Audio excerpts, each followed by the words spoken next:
जय श्री राम। आप सभी देख रहे हैं हमारी खास पेशकश राम कहानी और मैं हूं आप सभी के साथ छाया चौधरी। तो गोस्वामी तुलसीदास जी ने श्री रामचरितमानस में राम नाम महत्व बताते हुए लिखा है कि बंदऊ राम नाम रघुबर को, हेतु कृसानु भानु हिमकर को, आखर मधुर मनोहर दोवु बरन बिलोचन जनजीव जो। तो चलिए राम नाम का सुमिरन करते शुरू करते हैं आज की राम कहानी।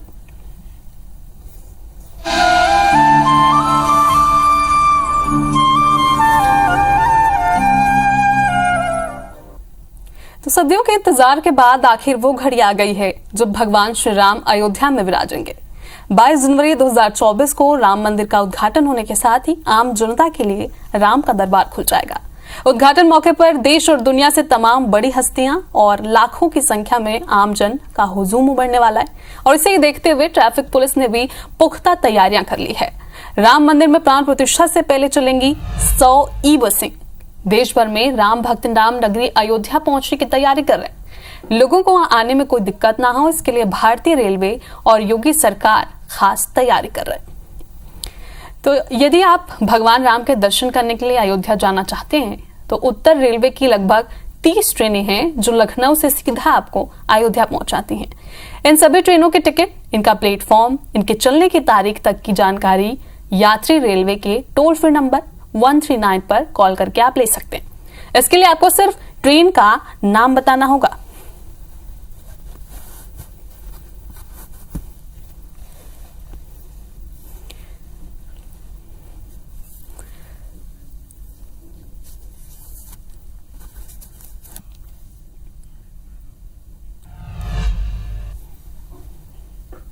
अयोध्या राम मंदिर में रामलला की प्राण प्रतिष्ठा का कार्यक्रम 7 दिनों तक चलेगा। 16 जनवरी को मंदिर ट्रस्ट श्री राम जन्मभूमि तीर्थ क्षेत्र की तरफ से नियुक्त किए गए यजमान प्रायश्चित समारोह की शुरुआत करेंगे। 17 जनवरी को 5 साल के रामलला की मूर्ति के साथ एक काफिला अयोध्या पहुंचेगा। 18 जनवरी को गणेश अंबिका पूजा, वरुण पूजा, मातृका पूजा, ब्राह्मण वर्णन और वास्तु पूजा के साथ औपचारिक अनुष्ठान करके इसकी शुरुआत होगी। 19 जनवरी को पवित्र अग्नि जलाई जाएगी, नवग्रह की स्थापना और हवन किया जाएगा। 20 जनवरी को राम जन्मभूमि मंदिर के गर्भगृह को सरयू जल से धोया जाएगा, जिसके बाद वास्तु शांति और अन्नाधिवास अनुष्ठान होगा। और बात करें 21 जनवरी के, तो उस दिन रामलला की मूर्ति को 125 कलशों के जल से स्नान कराया जाएगा। 22 जनवरी ये वही दिन होगा, वही पल होगा जिसकी सुबह की पूजा के बाद दोपहर में मृगशिरा नक्षत्र में रामलला की मूर्ति का अभिषेक किया जाएगा। तो चलिए हमारे साथ सीधे राहुल सौमित्र जुड़ रहे हैं, हमारे सहयोगी अयोध्या से फोन लाइन पर हैं। तो राहुल, वैसे तो अयोध्या में हर दिन खास रहता है, लेकिन आज आप क्या तैयारी देख पा रहे हैं, क्योंकि 16 तारीख कल से ही सभी तरह के पूजन विधि की शुरुआत होने वाली है।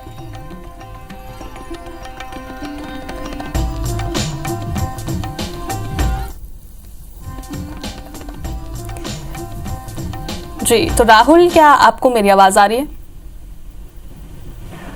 बिल्कुल जाहिर सी बात है। और एक इधर अवध में जैसे आप प्रवेश करते हैं तो लोग कहते हैं गंगा बड़ी गोदावरी, तीरथ बड़ी प्रयाग, सबसे बड़ी अयोध्या नगरी जहां राम लिए अवतार। तो उस पतित पावनी धरती अयोध्या में मैं इस वक्त पहुंच चुका हूं छाया, और यहाँ पर अभी लोग आना शुरू हो गए हैं और लगातार यहाँ पर चाहे मध्य प्रदेश के लोग हों या छत्तीसगढ़ के लोग हों, यानी प्रभु श्री राम के ननिहाल से भी लोग आना शुरू हो गए हैं। अभी यहाँ पर 108 हवन यज्ञ कुंड है जहाँ पर प्राण प्रतिष्ठा के पहले तक जो कि श्री राम भद्राचार्य जी करा रहे हैं, वहां पर बकायदा पूरी व्यवस्था की गई है। और इसके साथ ही पूरी व्यवस्था कर ली गई। अगर आपको बता दें कि 45 एकड़ में तीर्थ क्षेत्र पूरम अयोध्या बनेगा और फिलहाल 1008, जैसा कि हमारी जानकारी 1008 हवन यज्ञ कुंड बनाए गए और ये प्राण प्रतिष्ठा के दौरान होते रहेंगे। जी राहुल, तो इसके अलावा राहुल कितना उत्साह श्रद्धालुओं में देख पा रहे हैं, क्योंकि लगातार ट्रेन की अगर बात की जाए तो पहले ट्रेनें डाइवर्ट कर दी गई थी, लेकिन एक और अच्छी खबर निकल कर आई कि अयोध्या के लिए खास तौर पर विशेष ट्रेनों का भी इंतजाम किया गया है। तो कितनी संख्या में के लिए खास तौर पर विशेष ट्रेनों का भी इंतजाम किया गया है, तो कितनी संख्या में श्रद्धालु वहां पहुंच रहे हैं, क्या कुछ उनके मन में उत्साह है, कितना उत्साह देख पा रहे हैं आप? बिल्कुल, ट्रेनों का विशेष तौर पर संचालन तो किया ही जा रहा है, लेकिन आपको ये बता दें कि सबसे बड़ी बात यह है कि प्रयागराज से जब अयोध्या आ रहा था आज सुबह 6 बजे, तो मुझे हर जगह पर तकरीबन 50 से 60 लोग तकरीबन 1-2 किलोमीटर की दूरी पे मुझे भक्त मिल जा रहे थे। तो मैं उनसे उतर के पूछ भी रहा था कि आप लोग कहाँ जा रहे हैं। उनके हाथ में भगवा झंडा होता था और वो सारे लोग कह रहे हैं कि हम प्रभु श्री राम के धाम जा रहे हैं, यानी अयोध्या धाम जा रहे हैं। तो मैंने कहा ये तो बहुत दूर है, तकरीबन यहाँ से 160 किलोमीटर है।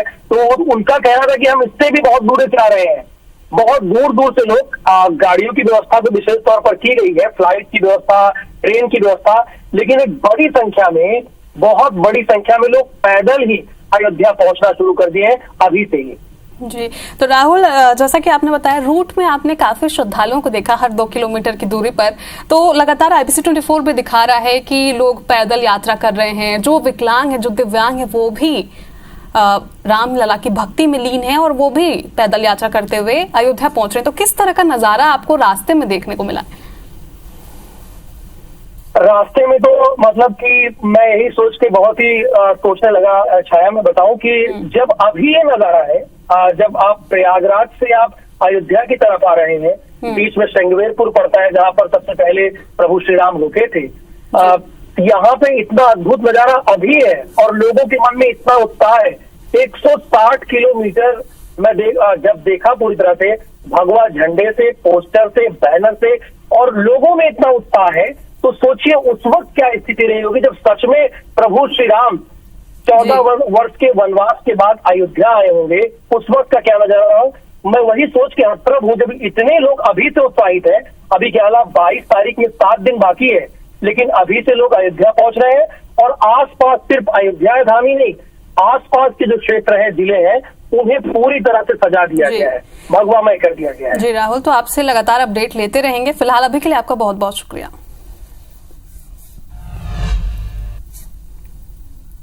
तो रामलला के आगमन का उत्सव अब अयोध्या में हर रोज मनाया जा रहा है। श्री राम के आगमन को लेकर अयोध्या में हर दिन कुछ न कुछ आयोजन हो रहे हैं।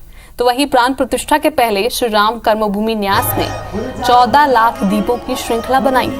दीपों के माध्यम से श्री राम की अद्भुत कलाकृति बनाई गई।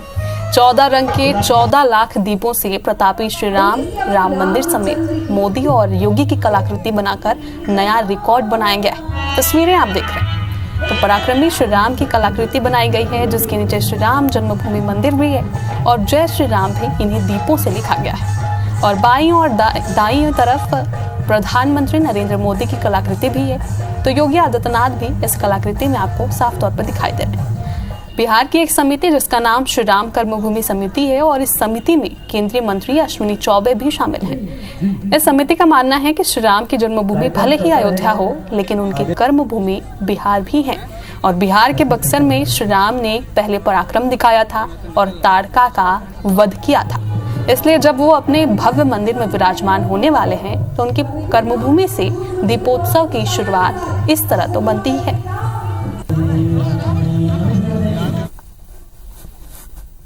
देखिए, जहाँ बात की जाए हमारे बिहार से और बक्सर से, बिहार के बक्सर से अयोध्या का गहरा रिश्ता रहा है।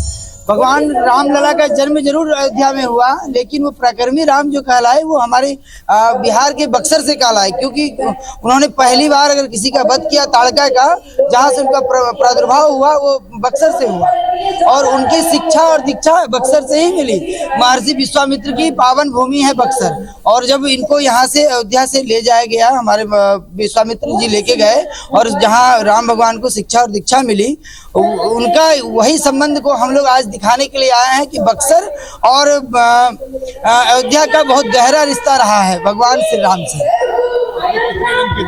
इसमें 14 लाख के दिए लगे हैं और 14 कलर के दिए हैं, जो एक आज विश्व कीर्तिमान भी होगा। वर्ल्ड रिकॉर्ड की टीम आ चुकी है अयोध्या। आज वर्ल्ड रिकॉर्ड में अयोध्या का पुनः नाम एक बार दर्ज होगा। ये हमारे प्रधानमंत्री जी का लोकल फॉर वोकल जो था, एक मिशन जो है, उसको हम लोगों ने जमीन पे उतारा है। अयोध्या के ही 1100 कलाकारों को हम लोग अयोध्या के ही लगभग 4-5 जिलों से हम लोगों ने दिया को उपलब्ध करा करके ये आकृति उतारने का काम किया, जिसमें भगवान श्री राम का पराक्रमी राम का विशाल प्रतिमा बनी हुई है, स्वरूप को तैयार किया गया है। योगी जी की स्वरूप को तैयार किया गया है और मोदी जी का, और भगवान श्री राम के मंदिर का स्वरूप को तैयार किया गया है। तो राम भक्त कई तरीकों से उनकी भक्ति में लीन है। कोई उन्हें चांदी का दीपक चढ़ा रहा है तो कोई कई फीट लंबी अगरबत्ती। राम भक्त तरह तरह के चढ़ावे को लेकर अयोध्या पहुंच रहे हैं। और इसी बीच एक और राम भक्त है जिसने अपने प्रभु श्री राम के लिए विश्व की सबसे बड़ी दीपक बनवाई है। इस दीपक को 22 जनवरी को जलाया जाएगा। 20 जनवरी तक दीपक तैयार हो जाएगा।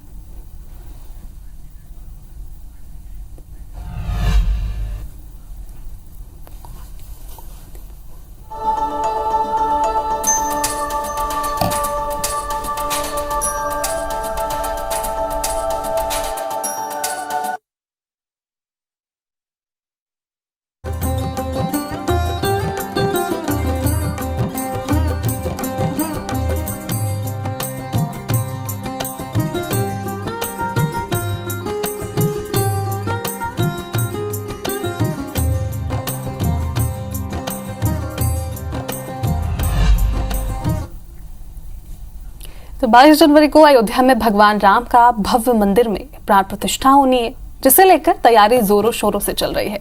देश भर से अयोध्या के लिए उपहार के साथ ही दूसरी सामग्रियां भी भेजी जा रही हैं। ऐसा ही एक उपहार ब्रज बिहारी ने रघुनाथ को भेजा है।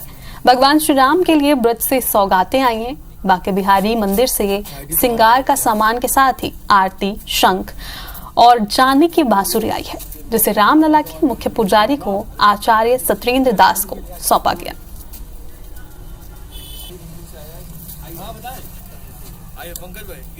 बिहारी मंदिर से ठाकुर जी का शंख, बांसुरी और ठाकुर जी के लिए सुंदर हार आए हैं। और ये वृंदावन से विशेष आया है बिहारी जी मंदिर की ओर से, क्योंकि वृंदावन और अयोध्या में कोई भेद नहीं है। देखिए, बहुत से सामान हैं जो आपके सामने हैं। इसमें शंख है, हार है और बांसुरी है, सब चांदी के हैं और सब बहुत कीमती वस्तु हैं। और जो ये बांके बिहारी मंदिर से यहाँ रामलला के प्राण प्रतिष्ठा जो 22 तारीख को होने हैं, वह रामलला को ये सारे सामान धारण कराना। तो पूरे भारतवर्ष में राम नाम की धुन है। प्रभु श्री राम अयोध्या आ रहे हैं तो उनके भक्त भी अयोध्या की ओर कूच कर रहे हैं। माता शबरी का नाम प्रभु श्री राम के परम भक्तों में आता है। तो रामलला के प्राण प्रतिष्ठा से पहले माता शबरी के वंशज अयोध्या पहुंचे। वो रामलला के उसी पेड़ का बेर लेकर आए हैं जिसे माता शबरी ने श्री राम के लिए रखा था। आइए देखिए।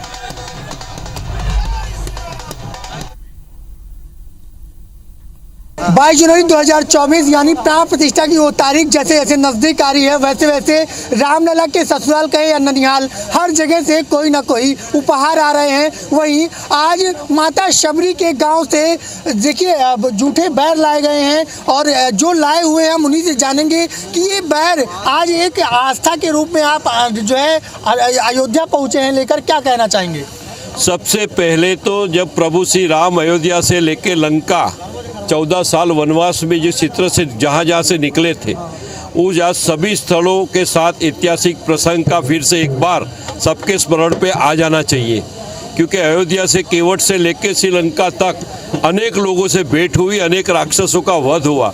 लेकिन हमारे गुजरात में जब दंडकारण्य विस्तार में, आज का डांग के विस्तार में, माता शबरी के पास जब प्रभु श्री राम जी पधारे थे, तो उस समय वहाँ का जो वनवासी क्षेत्र था, आज का डांग सुबीर तालुका चमक डूंगर ऊपर, जब जो शिला पे प्रभु रामचंद्र विराजमान थे, माता शबरी उनको चक चक के बोर दे रही थी, उस स्थान पे आज माता शबरी का भव्य मंदिर बन चुका है। वो शबरी धाम है, पंपा सरोवर से 5-7 किलोमीटर के अंतर पर है। आज शबरी माता के वंशज यहाँ आए हैं, वो धनुष लेके आए हैं, तीर लेके आए हैं। जिस क्षेत्र से माता शबरी ने प्रभु रामचंद्र के लिए बेर एकत्र किए थे, वो पंपा सरोवर, बर्डीपाड़ा और चमक डूंगर के आसपास आज भी पेड़ वहाँ बेर के मौजूद है। उसी बेर से हम लोग उसी पेड़ से बेर लाए हैं। ये आप देख सकते हैं कि किस तरीके से इंद्रधनुष, बाण सबको लेकर यहाँ पर ये आदिवासी समाज के लोग हैं जो बड़ी शबरी माता शबरी के वंशज हैं, जो यहाँ पर जूठे बैर लेकर पहुँचेंगे। हम आपको दिखा सकते हैं कि ये देखिए देखिए ये किस तरीके से, कितनी हुजूम है, कितना उल्लास है। और ये आप देख सकते हैं कि किस तरीके से ये माता सबरी के बैर जो लेके पहुंचे हैं। क्या कहना चाहेंगे आप, सबरी के बैर लेके पहुंचे हैं आज? राम भगवान को देने के लिए। राम भगवान को देने के लिए। देखिए ये भक्तों का उल्लास है, उमंग है, जो अपने में आस्था निवेदित कर रहे हैं, आस्था अपने में अयोध्या तक पहुंच रहे हैं लेकर जो है सबरी के बैर। और कहीं ना कहीं भक्तों में उल्लास देखा जा रहा है क्योंकि 22 जनवरी को रामलला अपने गर्भगृह में विराजमान होने वाले हैं। IBC 24 के लिए अपूर्व पाठक। श्री राम को लोग अपने अपने तरीके से परिभाषित करते हैं। राम सबके हैं, ये तो हम सभी जानते हैं। तो आइए जीवन प्रबंधन गुरु विजय शंकर मेहता जी से समझते हैं श्री राम का जीवन परिचय।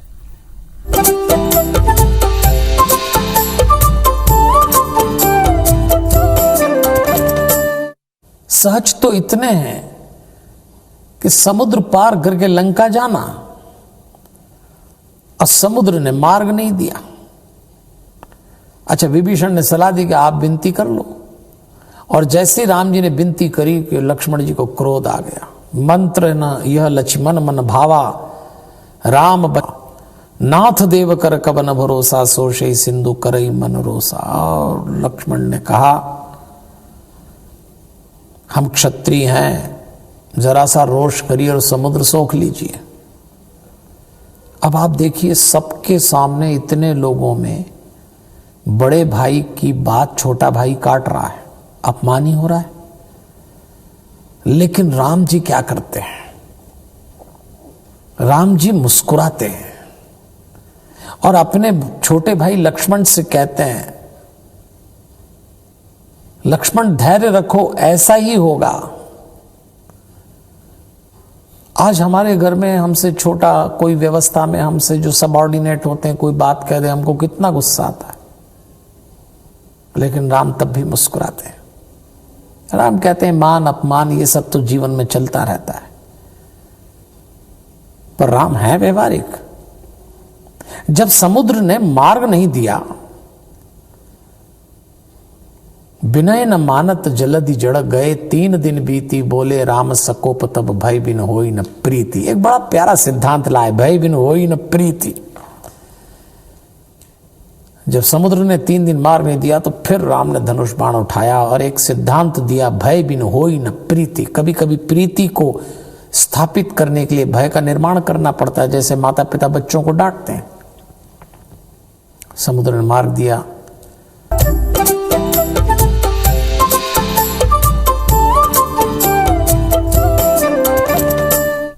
श्री राम कहानी में अभी के लिए फिलहाल इतना ही, लेकिन सिर्फ 7 दिन ही बचे हैं और लगातार IBC 24 आप तक अयोध्या अपडेट्स पहुंचा रहा है। इसलिए सुबह 9:30 बजे और रात 9:30 बजे और दोपहर 3:30 बजे IBC 24 देखना ना भूलें। मुझे दीजिए इजाजत। जय श्री राम।